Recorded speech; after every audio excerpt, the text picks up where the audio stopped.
Hi, listeners. Welcome back to my channel, TheThoughtEcho. Let's continue our delightful journey through the holiday classic, The Life and Adventures of Santa Claus.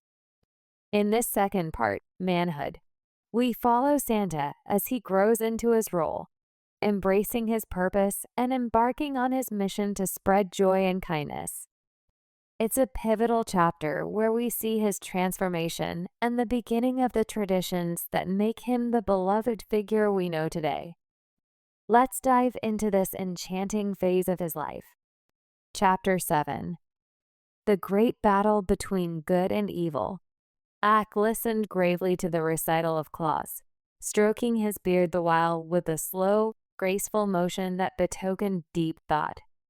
He nodded approvingly when Claus told how the Knooks and Fairies had saved him from death, and frowned when he heard how the Aguas had stolen the children's toys. At last he said, "From the beginning, I have approved the work you are doing among the children of men, and it annoys me that your good deeds should be thwarted by the Aguas. We immortals have no connection whatever with the evil creatures who have attacked you.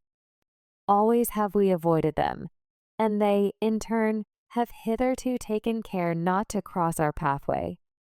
But in this matter, I find they have interfered with one of our friends, and I will ask them to abandon their persecutions, as you are under our protection."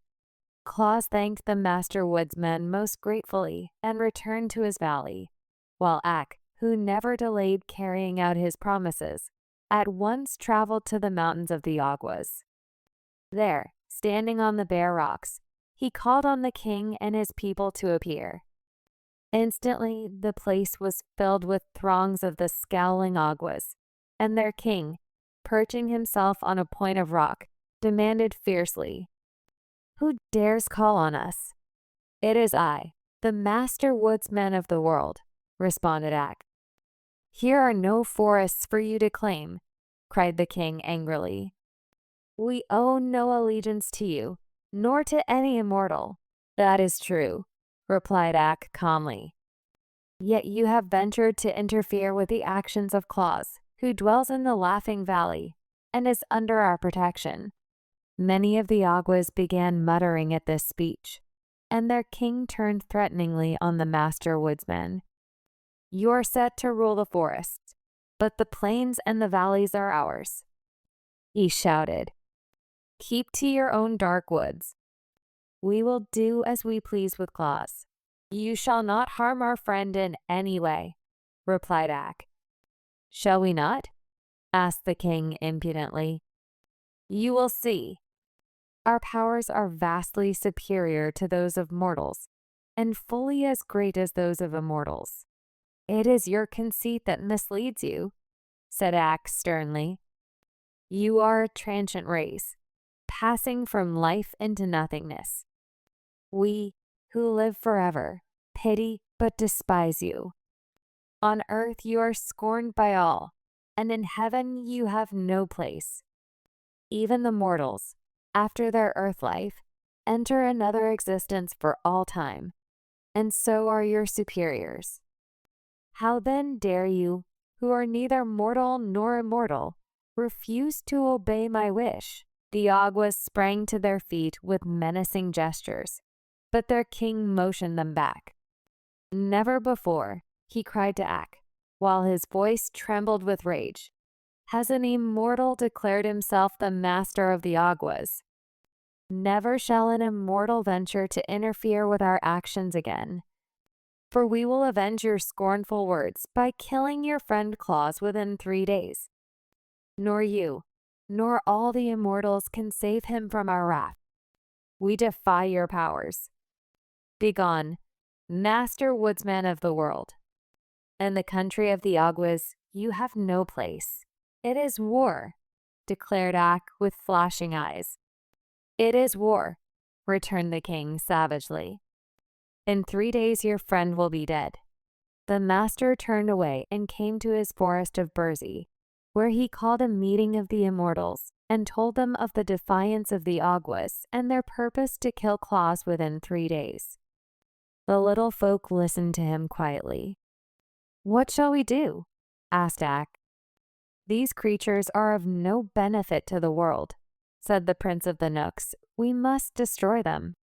"Their lives are devoted only to evil deeds," said the Prince of the Ryls. "We must destroy them. They have no conscience, and endeavor to make all mortals as bad as themselves," said the Queen of the Fairies. "We must destroy them. They have defied the great Ak and threatened the life of our adopted son," said beautiful Queen Zerline. "We must destroy them." The Master Woodsman smiled. "You speak well," said he. "These Aguas we know to be a powerful race, and they will fight desperately, yet the outcome is certain. For we who live can never die, even though conquered by our enemies, while every Agua who is struck down is one foe the less to oppose us. Prepare then for battle, and let us resolve to show no mercy to the wicked." Thus arose that terrible war between the immortals and the spirits of evil, which is sung of in fairyland to this very day. The King Agua and his band determined to carry out the threat to destroy Claus.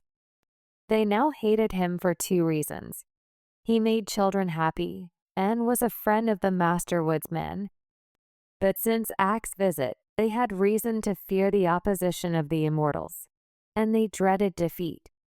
So the king sent swift messengers to all parts of the world to summon every evil creature to his aid.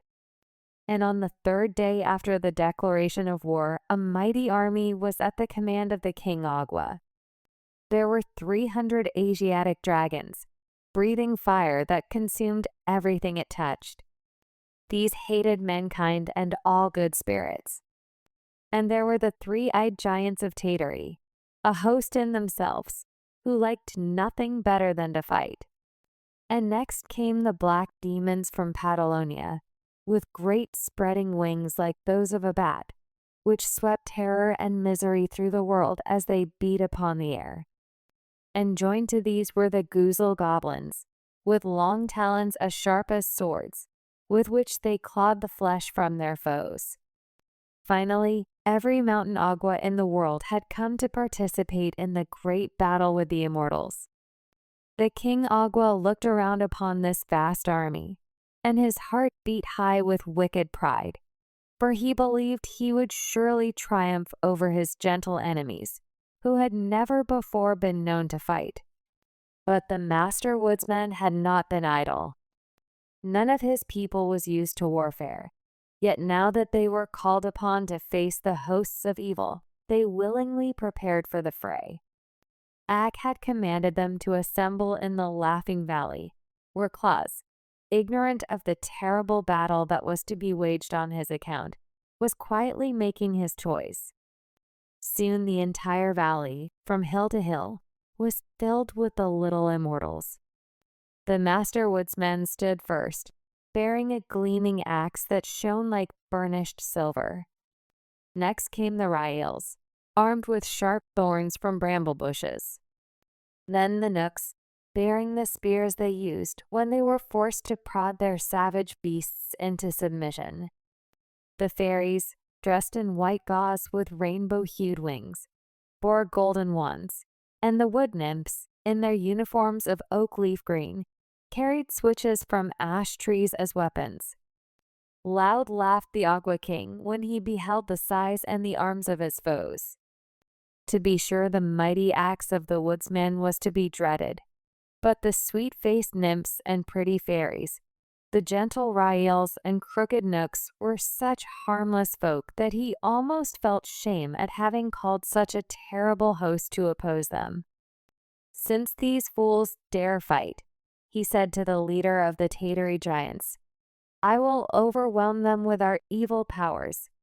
To begin the battle, he poised a great stone in his left hand and cast it full against the sturdy form of the Master Woodsman, who turned it aside with his axe. Then rushed the three-eyed giants of Tatery upon the Knooks, and the Goozle goblins upon the Ryls, and the fire-breathing dragons upon the sweet fairies. Because the nymphs were Ak's own people, the band of Aguas sought them out, thinking to overcome them with ease. But it is the law that while evil, unopposed, may accomplish terrible deeds, the powers of good can never be overthrown when opposed to evil. Well, had it been for the King Agua, had he known the law, his ignorance cost him his existence.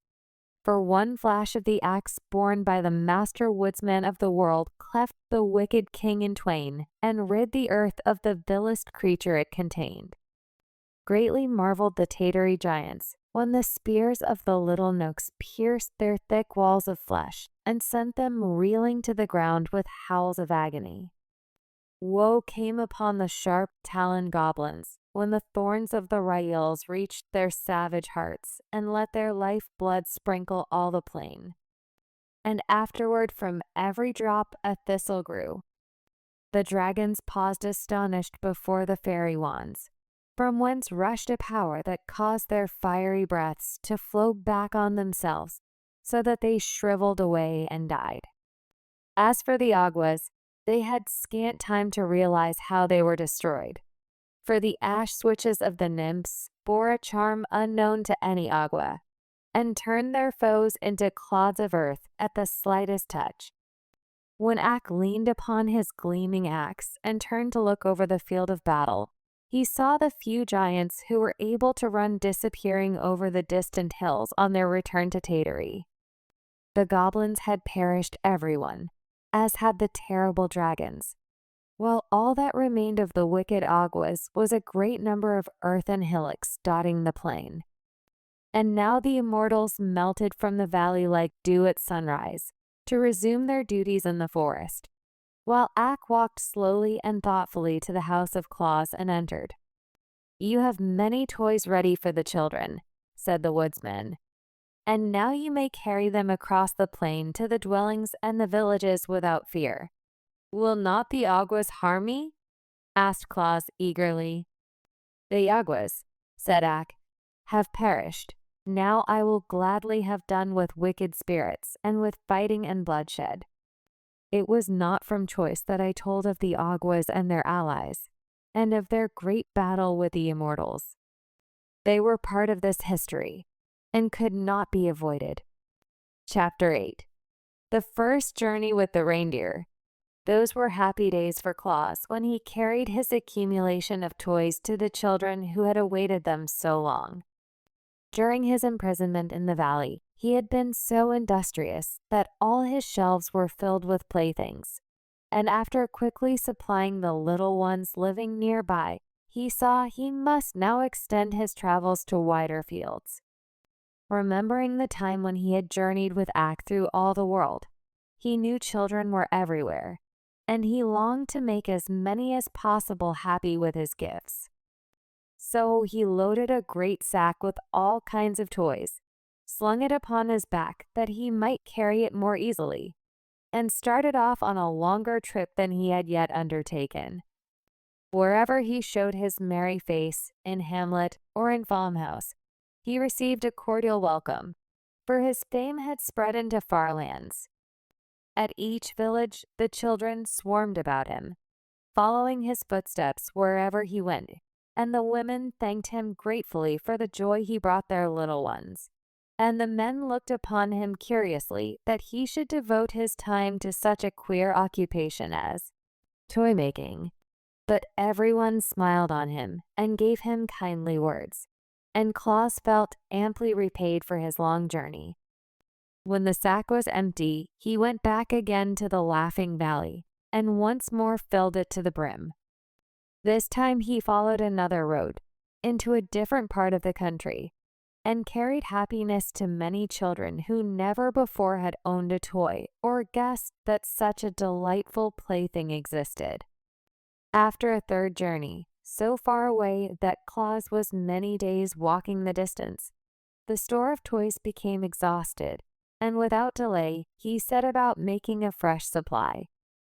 From seeing so many children and studying their tastes, he had acquired several new ideas about toys. The dollies were, he had found, the most delightful of all playthings for babies and little girls. and often those who could not say dolly would call for a doll in their sweet baby talk. So Claus resolved to make many dolls of all sizes and to dress them in bright-colored clothing. The older boys and even some of the girls loved the images of animals, so he still made cats and elephants and horses. And many of the little fellows had musical natures and longed for drums and cymbals and whistles and horns. So he made a number of toy drums with tiny sticks to beat them with, and he made whistles from the willow trees and horns from the bog reeds and cymbals from bits of beaten metal.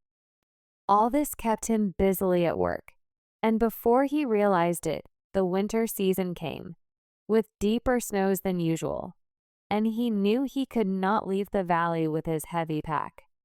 Moreover, the next trip would take him farther from home than ever before, and Jack Frost was mischievous enough to nip his nose and ears if he undertook the long journey while the Frost King reigned. The Frost King was Jack's father, and never reproved him for his pranks. So Claus remained at his workbench, but he whistled and sang as merrily as ever, for he would allow no disappointment to sour his temper or make him unhappy. One bright morning he looked from his window and saw two of the deer he had known in the forest walking toward his house. Claus was surprised, not that the friendly deer should visit him, but that they walked on the surface of the snow as easily as if it were solid ground, notwithstanding the fact that throughout the valley the snow lay many feet deep. He had walked out of his house a day or two before and had sunk to his armpits in a drift. So when the deer came near, he opened the door and called to them. "Good morning, Flossie. Tell me how you are able to walk on the snow so easily. It is frozen hard," answered Flossie. "The Frost King has breathed on it," said Glossie, coming up, "and the surface is now as solid as ice." "Perhaps," remarked Claus thoughtfully, "I might now carry my pack of toys to the children." "Is it a long journey?" asked Flossie. "Yes, it will take me many days, for the pack is heavy," answered Claus. "And the snow would melt before you could get back," said the deer. "You must wait until spring, Claus." Claus sighed. "Had I your fleet feet," said he, "I could make the journey in a day."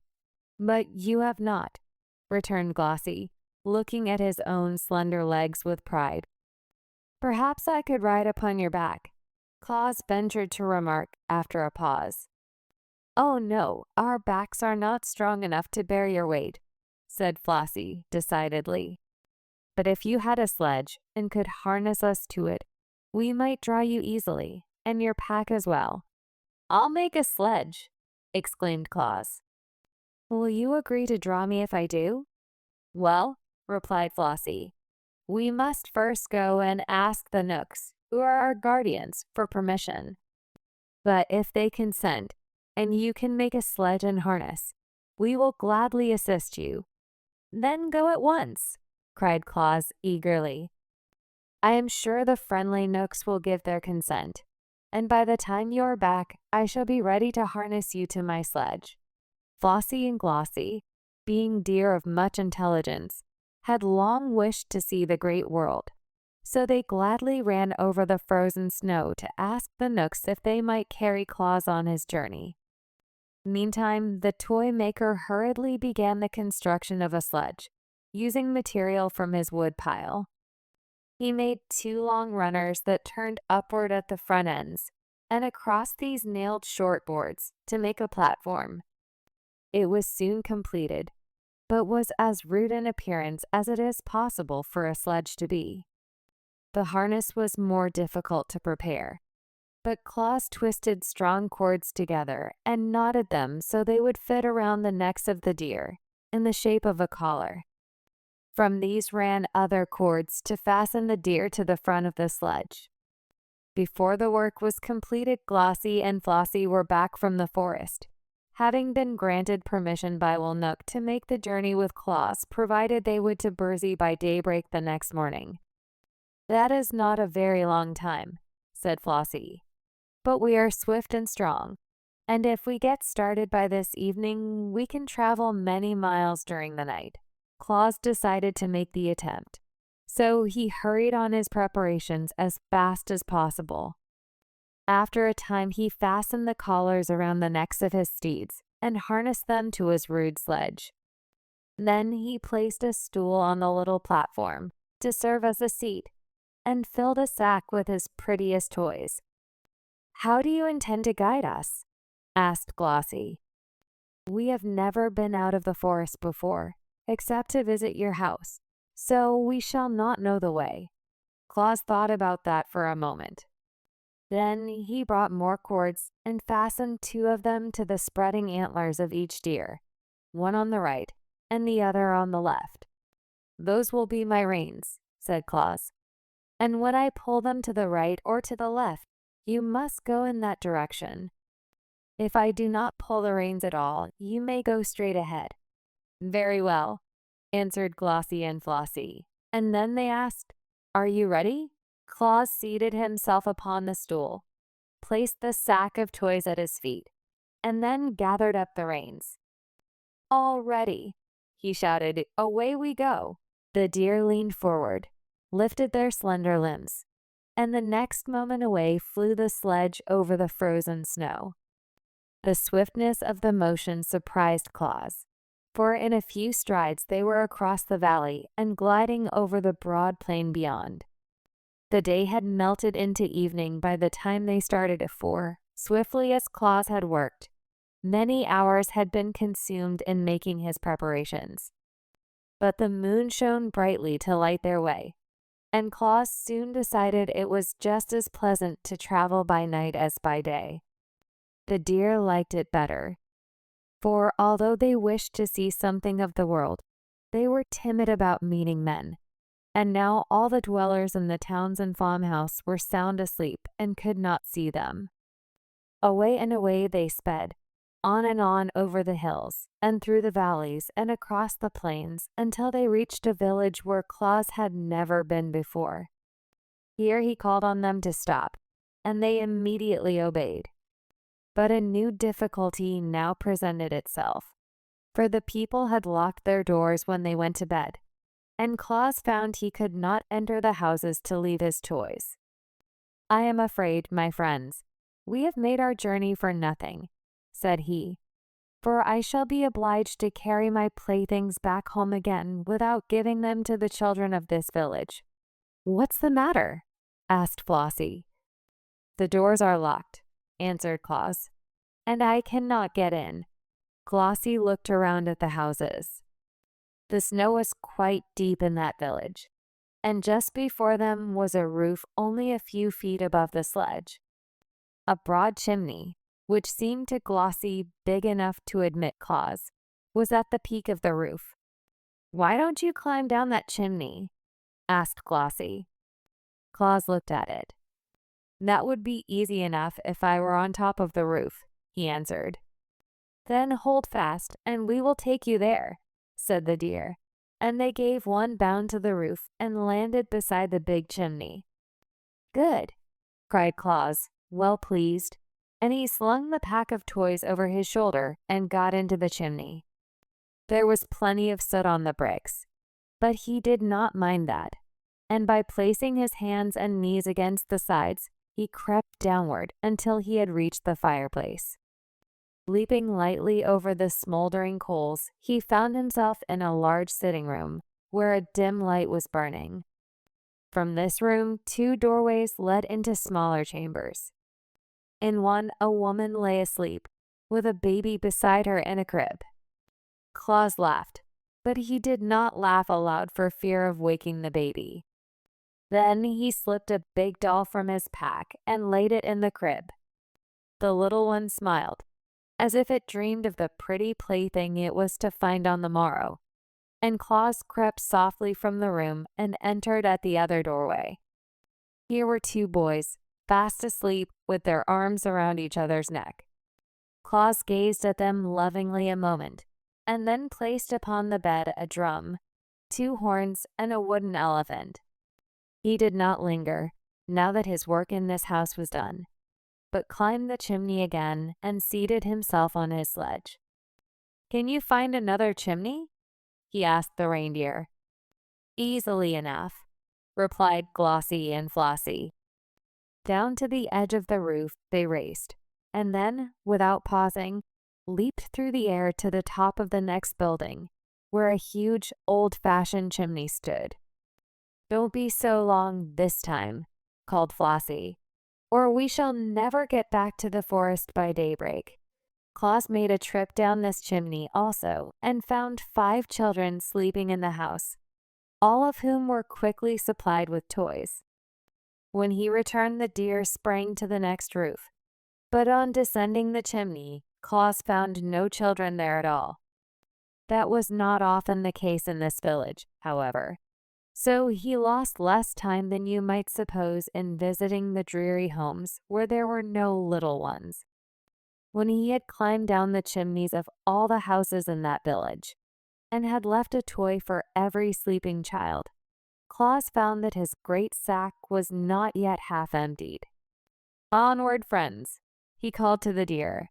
"We must seek another village." So away they dashed, although it was long past midnight, and in a surprisingly short time they came to a large city, the largest Claus had ever visited since he began to make toys.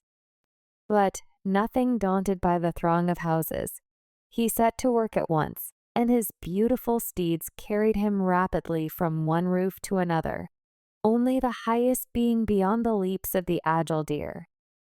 At last the supply of toys was exhausted, and Claus seated himself in the sledge, with the empty sack at his feet, and turned the heads of Glossy and Flossie toward home. Presently Flossie asked, "What is that gray streak in the sky?" "It is the coming dawn of day," answered Claus, surprised to find that it was so late. "Good gracious!" exclaimed Glossy. "Then we shall not be home by daybreak, and the Knooks will punish us and never let us come again. We must race for the Laughing Valley and make our best speed," returned Flossie. "So hold fast, friend Claus." Claus held fast, and the next moment was flying so swiftly over the snow that he could not see the trees as they whirled past. Up hill and down dale, swift as an arrow shot from a bow, they dashed, and Claus shut his eyes to keep the wind out of them and left the deer to find their own way. It seemed to him they were plunging through space, but he was not at all afraid. The Knooks were severe masters, and must be obeyed at all hazards, and the gray streak in the sky was growing brighter every moment.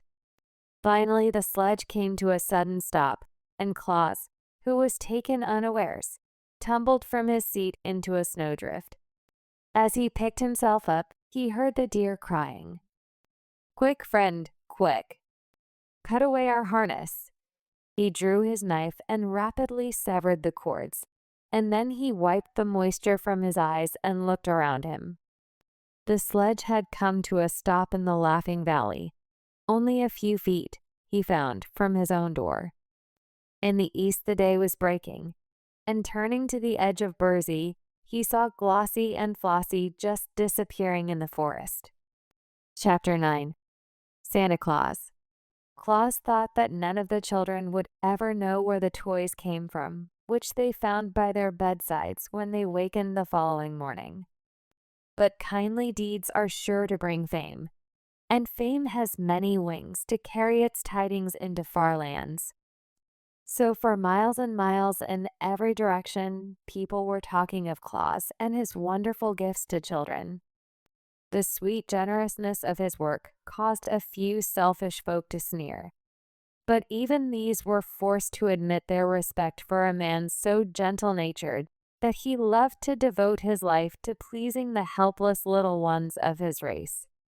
Therefore, the inhabitants of every city and village had been eagerly watching the coming of Claus, and remarkable stories of his beautiful playthings were told the children to keep them patient and contented.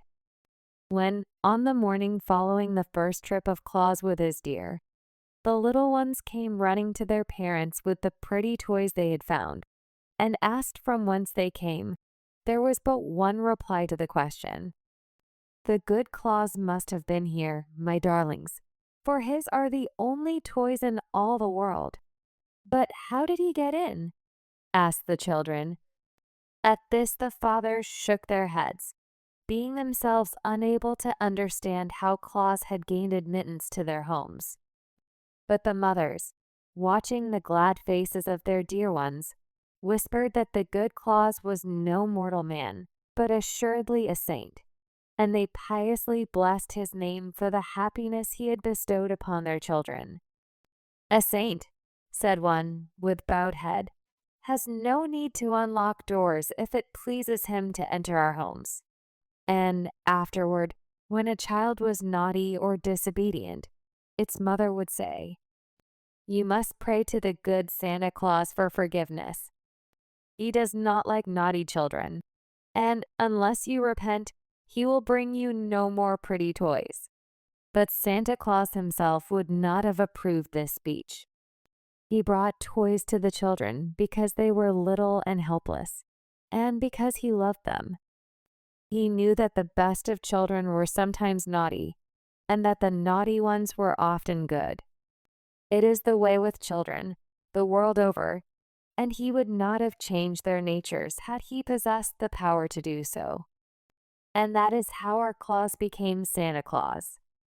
It is possible for any man, by good deeds, to enshrine himself as a saint in the hearts of the people.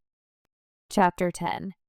Christmas Eve, the day that broke as Claus returned from his night ride with Glossie and Flossie, brought to him a new trouble.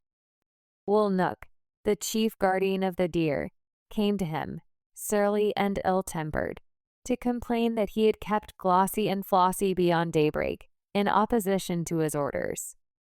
"Yet it could not have been very long after daybreak," said Claus. "It was 1 minute after," answered Wool Nook, "and that is as bad as 1 hour. I shall set the stinging gnats on Glossie and Flossie, and they will thus suffer terribly for their disobedience." "Don't do that," begged Claus. "It was my fault." But Wool Nook would listen to no excuses, and went away grumbling and growling in his ill-natured way.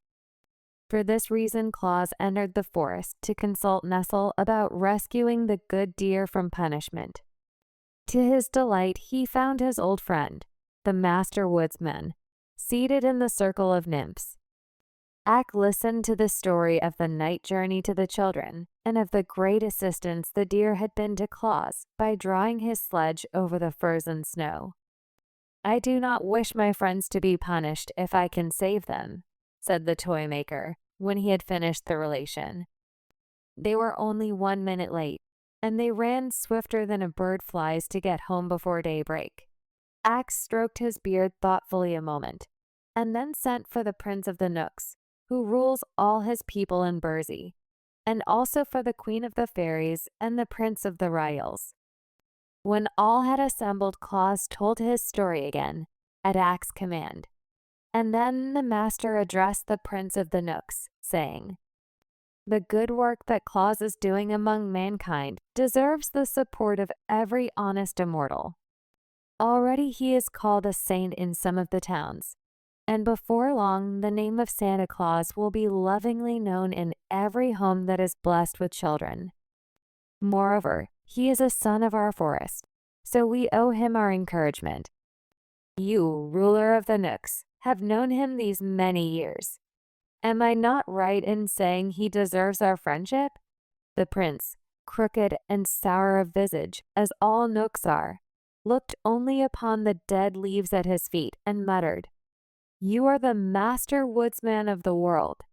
Ak smiled, but continued in soft tones, "It seems that the deer which are guarded by your people can be of great assistance to Claus, and as they seem willing to draw his sledge, I beg that you will permit him to use their services, whenever he pleases." The prince did not reply, but tapped the curled point of his sandal with the tip of his spear, as if in thought.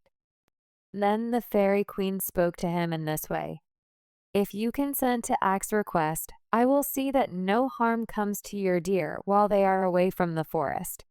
And the Prince of the Rails added, "For my part, I will allow to every deer that assists Claus the privilege of eating my casa plants, which give strength, and my graw plants, which give fleetness of foot, and my marban plants, which give long life." And the Queen of the Nymphs said, "The deer which draw the sledge of Claus will be permitted to bathe in the forest pool of Neres, which will give them sleek coats and wonderful beauty." The Prince of the Knooks, hearing these promises, shifted uneasily on his seat, for in his heart he hated to refuse a request of his fellow immortals, although they were asking an unusual favor at his hands, and the Knooks are unaccustomed to granting favors of any kind. Finally, he turned to his servants and said, "Call Will, Nook." When surly Will came and heard the demands of the immortals, he protested loudly against granting them. "Deer are deer," said he, "and nothing but deer. Were they horses, it would be right to harness them like horses. But no one harnesses deer because they are free, wild creatures, owing no service of any sort to mankind. It would degrade my deer to labor for Claus, who is only a man in spite of the friendship lavished on him by the immortals." "You have heard," said the prince to Ak. "There is truth in what Will says." "Call Glossy and Flossie," returned the master. The deer were brought to the conference, and Ak asked them if they objected to drawing the sledge for Claus. "No, indeed," replied Glossy. "We enjoyed the trip very much." "And we tried to get home by daybreak," added Flossie. "But we're unfortunately a minute too late." "A minute lost at daybreak doesn't matter," said Ak. "You are forgiven for that delay, provided it does not happen again," said the Prince of the Knooks sternly. "And will you permit them to make another journey with me?" asked Claus eagerly. The prince reflected while he gazed at Will, who was scowling, and at the master woodsman, who was smiling. Then he stood up and addressed the company as follows: "Since you all urge me to grant the favor, I will permit the deer to go with Claus once every year on Christmas Eve, provided they always return to the forest by daybreak. He may select any number he pleases, up to 10, to draw his sledge, and those shall be known among us as reindeer, to distinguish them from the others. And they shall bathe in the pool of Neres, and eat the casa and grawl and marban plants, and shall be under the especial protection of the Fairy Queen. And now cease scowling, Will Nook, for my words shall be obeyed." He hobbled quickly away through the trees, to avoid the thanks of Claus and the approval of the other immortals, and Will, looking as cross as ever, followed him. But Ak was satisfied, knowing that he could rely on the promise of the prince, however grudgingly given, and Glossy and Flossie ran home, kicking up their heels delightedly at every step. "When is Christmas Eve?" Claus asked the master. "In about 10 days, he replied. "Then I cannot use the deer this year," said Claus thoughtfully, "for I shall not have time enough to make my sack full of toys." "The shrewd prince foresaw that," responded Ak, "and therefore named Christmas Eve as the day you might use the deer, knowing it would cause you to lose an entire year." "If I only had the toys the Agua stole from me," said Claus sadly, "I could easily fill my sack for the children." "Where are they?" asked the master. "I do not know," replied Claus, "but the wicked Aguas probably hid them in the mountains." Ak turned to the Fairy Queen. "Can you find them?" he asked. "I will try," she replied brightly. Then Claus went back to the Laughing Valley to work as hard as he could, and a band of fairies immediately flew to the mountain that had been haunted by the Aguas and began a search for the stolen toys. The fairies, as we well know, possess wonderful powers, but the cunning Aguas had hidden the toys in a deep cave and covered the opening with rocks, so no one could look in. Therefore, all search for the missing playthings proved in vain for several days, and Claus, who sat at home waiting for news from the fairies, almost despaired of getting the toys before Christmas Eve. He worked hard every moment, but it took considerable time to carve out and to shape each toy and to paint it properly, so that on the morning before Christmas Eve, only half of one small shelf above the window was filled with playthings ready for the children. But on this morning, the fairies who were searching in the mountains had a new thought. They joined hands and moved in a straight line through the rocks that formed the mountain, beginning at the topmost peak and working downward, so that no spot could be missed by their bright eyes. And at last they discovered the cave where the toys had been heaped up by the wicked Aguas. It did not take them long to burst open the mouth of the cave, and then each one seized as many toys as he could carry, and they all flew to Claus and laid the treasure before him. The good man was rejoiced to receive, just in the nick of time, such a store of playthings with which to load his sledge, and he sent word to Glossie and Flossie to be ready for the journey at nightfall. With all his other labors, he had managed to find time, since the last trip, to repair the harness and to strengthen his sledge, so that when the deer came to him at twilight, he had no difficulty in harnessing them. "We must go in another direction tonight," he told them, "where we shall find children I have never yet visited. And we must travel fast and work quickly, for my sack is full of toys and running over the brim." So, just as the moon arose, they dashed out of the Laughing Valley and across the plain and over the hills to the south. The air was sharp and frosty, and the starlight touched the snowflakes and made them glitter like countless diamonds. The reindeer leaped onward with strong, steady bounds, and Claus's heart was so light and merry that he laughed and sang while the wind whistled past his ears. With a ho, ho, ho, and a ha, ha, ha, and a ho, ho, ha, ha, he. Now away we go, o'er the frozen snow, as merry as we can be. Jack Frost heard him and came racing up with his nippers, but when he saw it was Claus, he laughed and turned away again. The mother owls heard him as he passed near a wood and stuck their heads out of the hollow places in the tree trunks. But when they saw who it was, they whispered to the owlets nestling near them that it was only Santa Claus carrying toys to the children. It is strange how much those mother owls know.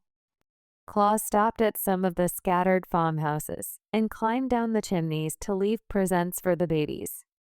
Soon after he reached a village and worked merrily for an hour distributing playthings among the sleeping little ones. Then away again he went, singing his joyous carol. Now away we go, o'er the gleaming snow, while the deer runs swift and free. For to girls and boys, we carry the toys that will fill their hearts with glee. The deer liked the sound of his deep bass voice and kept time to the song with their hoofbeats on the hard snow. But soon they stopped at another chimney, and Santa Claus, with sparkling eyes and face brushed red by the wind, climbed down its smoky sides and left a present for every child the house contained. It was a merry, happy night.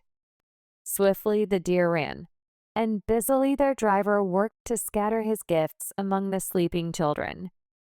But the sack was empty at last, and the sledge headed homeward, and now again the race with daybreak began. Glossie and Flossie had no mind to be rebuked a second time for tardiness, so they fled with a swiftness that enabled them to pass the gale on which the Frost King rode, and soon brought them to the Laughing Valley. It is true, when Claus released his steeds from their harness, the eastern sky was streaked with gray, but Glossie and Flossie were deep in the forest before day fairly broke. Claus was so wearied with his night's work that he threw himself upon his bed and fell into a deep slumber. And while he slept, the Christmas sun appeared in the sky and shone upon hundreds of happy homes, where the sound of childish laughter proclaimed that Santa Claus had made them a visit. God bless him. It was his first Christmas Eve, and for hundreds of years since then, he has nobly fulfilled his mission to bring happiness to the hearts of little children. Chapter 11. How the first stockings were hung by the chimneys. When you remember that no child, until Santa Claus began his travels, had ever known the pleasure of possessing a toy, you will understand how joy crept into the homes of those who had been favored with a visit from the good man, and how they talked of him day by day in loving tones, and were honestly grateful for his kindly deeds. It is true that great warriors and mighty kings and clever scholars of that day were often spoken of by the people, but no one of them was so greatly beloved as Santa Claus, because none other was so unselfish as to devote himself to making others happy. For a generous deed lives longer than a great battle or a king's decree of a scholar's essay, because it spreads and leaves its mark on all nature and endures through many generations. The bargain made with the Nook Prince changed the plans of Claus for all future time. For being able to use the reindeer on but one night of each year, he decided to devote all the other days to the manufacture of playthings, and on Christmas Eve to carry them to the children of the world. But a year's work would, he knew, result in a vast accumulation of toys. So he resolved to build a new sledge that would be larger and stronger and better fitted for swift travel than the old and clumsy one. His first act was to visit the Gnome King, with whom he made a bargain to exchange 3 drums, a trumpet, and 2 dolls for a pair of fine steel runners, curled beautifully at the ends. For the Gnome King had children of his own, who, living in the hollows under the earth, in mines and caverns, needed something to amuse them. In 3 days the steel runners were ready, and when Claus brought the playthings to the Gnome King, His Majesty was so greatly pleased with them that he presented Claus with a string of sweet-toned sleigh bells, in addition to the runners. "These will please Glossie and Flossie," said Claus, as he jingled the bells and listened to their merry sound. "But I should have 2 strings of bells, one for each deer." "Bring me another trumpet and a toy cat," replied the king, "and you shall have a 2nd string of bells like the first." "It is a bargain," cried Claus, and he went home again for the toys. The new sledge was carefully built, the Nooks bringing plenty of strong but thin boards to use in its construction. Claus made a high, rounding dashboard to keep off the snow cast behind by the fleet hoofs of the deer, and he made high sides to the platform so that many toys could be carried. And finally, he mounted the sledge upon the slender steel runners made by the Gnome King. It was certainly a handsome sledge, and big and roomy. Claus painted it in bright colors, although no one was likely to see it during his midnight journeys, and when all was finished, he sent for Glossie and Flossie to come and look at it. The deer admired the sledge, but gravely declared it was too big and heavy for them to draw. "We might pull it over the snow, to be sure," said Glossie, "but we would not pull it fast enough to enable us to visit the faraway cities and villages and return to the forest by daybreak." "Then I must add 2 more deer to my team," declared Claus, after a moment's thought. "The Nook Prince allowed you as many as 10. "Why not use them all?" asked Flossie. "Then we could speed like the lightning and leap to the highest roofs with ease." "A team of 10 reindeer," cried Claus delightedly. "That will be splendid. Please return to the forest at once and select 8 other deer as like yourselves as possible.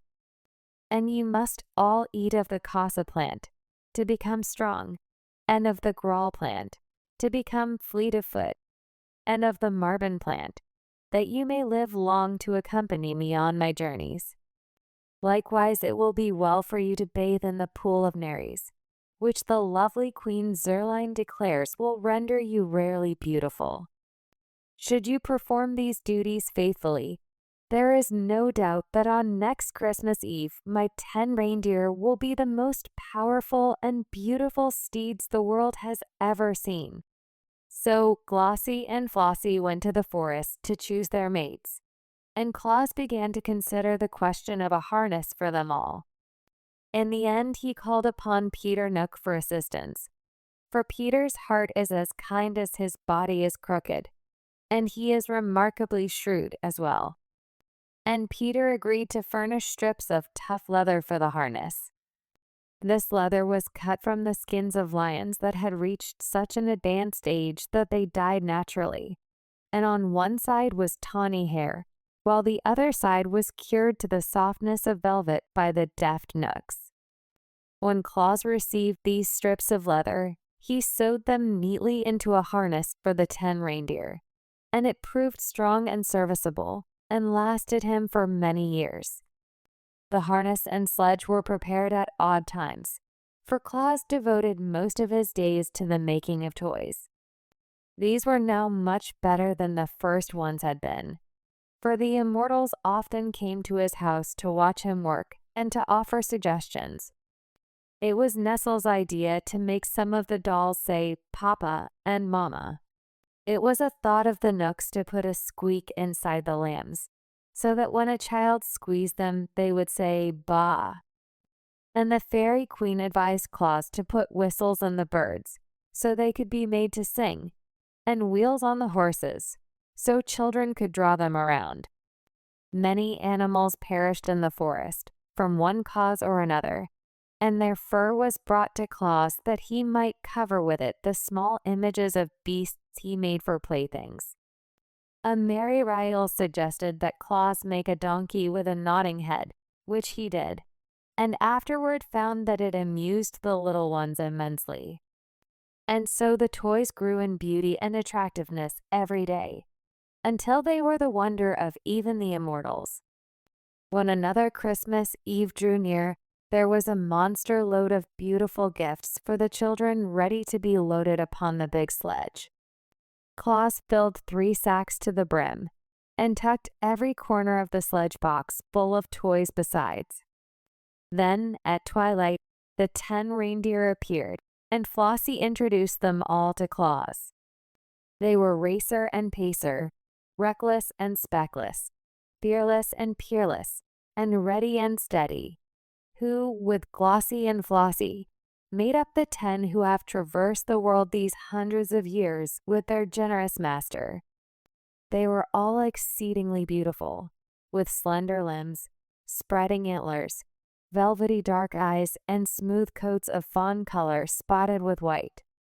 Claus loved them at once, and has loved them ever since, for they are loyal friends and have rendered him priceless service.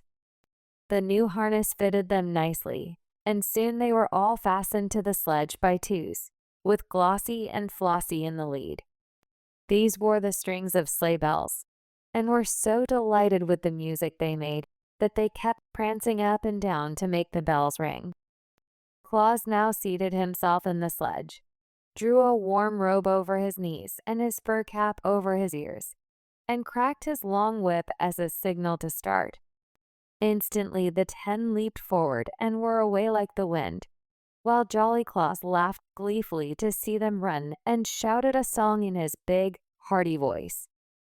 With a ho, ho, ho, and a ha, ha, ha, and a ho, ho, ha, ha, he. Now away we go, o'er the frozen snow, as merry as we can be. There are many joys in our load of toys, as many a child will know. We'll scatter them wide on our wild night ride, o'er the crisp and sparkling snow. Now it was on this same Christmas Eve that little Margot and her brother Dick and her cousins Ned and Sarah, who were visiting at Margot's house, came in from making a snowman, with their clothes damp, their mittens dripping and their shoes and stockings wet through and through. They were not scolded, for Margot's mother knew the snow was melting, but they were sent early to bed that their clothes might be hung over chairs to dry. The shoes were placed on the red tiles of the hearth, where the heat from the hot embers would strike them, and the stockings were carefully hung in a row by the chimney, directly over the fireplace. That was the reason Santa Claus noticed them when he came down the chimney that night, and all the household were fast asleep. He was in a tremendous hurry, and seeing the stockings all belonged to children, he quickly stuffed his toys into them and dashed up the chimney again, appearing on the roof so suddenly that the reindeer were astonished at his agility. "I wish they would all hang up their stockings," he thought as he drove to the next chimney. "It would save me a lot of time, and I could then visit more children before daybreak." When Margot and Dick and Ned and Sarah jumped out of bed next morning and ran downstairs to get their stockings from the fireplace, they were filled with delight to find the toys from Santa Claus inside them. In fact, I think they found more presents in their stockings than any other children of that city had received, for Santa Claus was in a hurry and did not stop to count the toys. Of course, they told all their little friends about it. And of course, every one of them decided to hang his own stockings by the fireplace the next Christmas Eve. Even Bessie Blithesome, who made a visit to that city with her father, the great Lord of Lurd, heard the story from the children and hung her own pretty stockings by the chimney when she returned home at Christmas time. On his next trip, Santa Claus found so many stockings hung up in anticipation of his visit that he could fill them in a jiffy and be away again in half the time required to hunt the children up and place the toys by their bedsides. The custom grew year after year and has always been a great help to Santa Claus.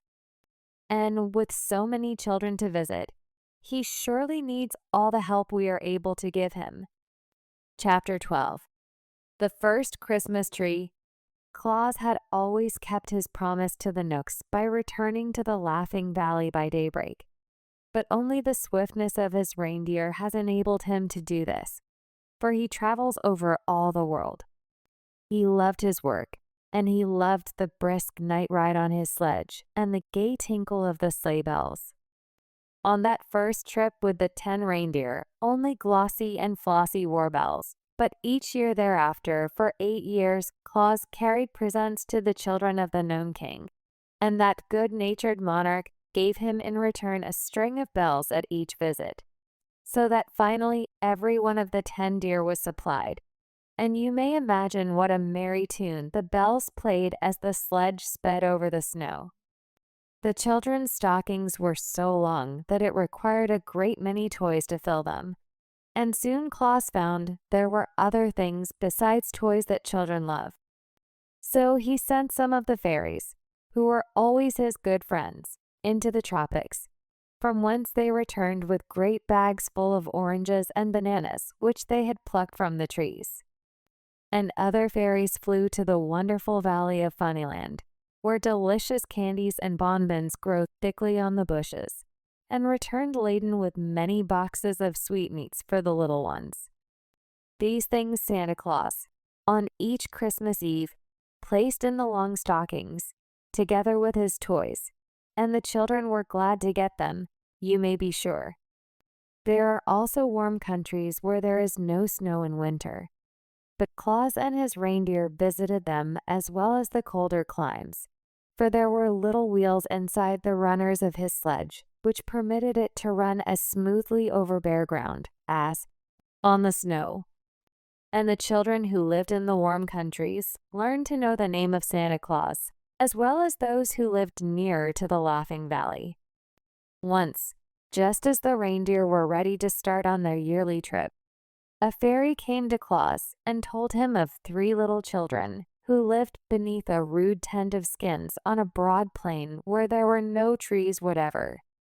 These poor babies were miserable and unhappy, for their parents were ignorant people who neglected them sadly. Claus resolved to visit these children before he returned home, and during his ride, he picked up the bushy top of a pine tree, which the wind had broken off, and placed it in his sledge.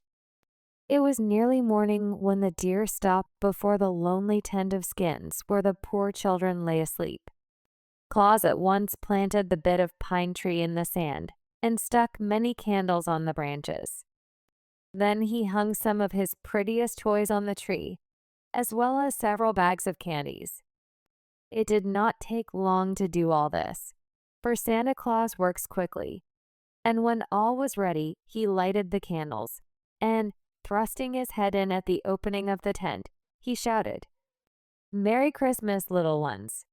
With that, he leaped into his sledge and was out of sight before the children, rubbing the sleep from their eyes, could come out to see who had called them. You can imagine the wonder and joy of those little ones, who had never in their lives known a real pleasure before, when they saw the tree, sparkling with lights that shone brilliant in the gray dawn and hung with toys enough to make them happy. For years to come, they joined hands and danced around the tree, shouting and laughing, until they were obliged to pause for breath. And their parents also came out to look and wonder, and thereafter had more respect and consideration for their children, since Santa Claus had honored them with such beautiful gifts. The idea of the Christmas tree pleased Claus, and so the following year he carried many of them in his sledge and set them up in the homes of poor people who seldom saw trees, and placed candles and toys on the branches. Of course, he could not carry enough trees in one load of all who wanted them, but in some homes the fathers were able to get trees and have them all ready for Santa Claus when he arrived, and these the good Claus always decorated as prettily as possible, and hung with toys enough for all the children who came to see the tree lighted. These novel ideas and the generous manner in which they were carried out made the children long for that one night in the year when their friend Santa Claus should visit them. And as such anticipation is very pleasant and comforting, the little ones gleaned much happiness by wondering what would happen when Santa Claus next arrived. Perhaps you remember that stern Baron Braun, who once drove Claus from his castle and forbade him to visit his children? Well, many years afterward, when the old Baron was dead and his son ruled in his place, the new Baron Braun came to the house of Claus with his train of knights and pages and henchmen, and, dismounting from his charger, bared his head humbly before the friend of children. "My father did not know your goodness and worth," he said, "and therefore threatened to hang you from the castle walls.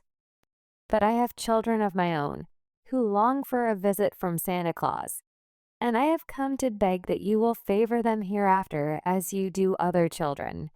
Claus was pleased with this speech, for Castle Braun was the only place he had never visited, and he gladly promised to bring presents to the Baron's children the next Christmas Eve. The Baron went away contented, and Claus kept his promise faithfully. Thus did this man, through very goodness, conquer the hearts of all, and it is no wonder he was ever merry, for there was no home in the wide world where he was not welcomed more royally than any king. Thank you so much for joining me today and listening to the story. I hope you enjoyed it as much as I enjoyed sharing it with you.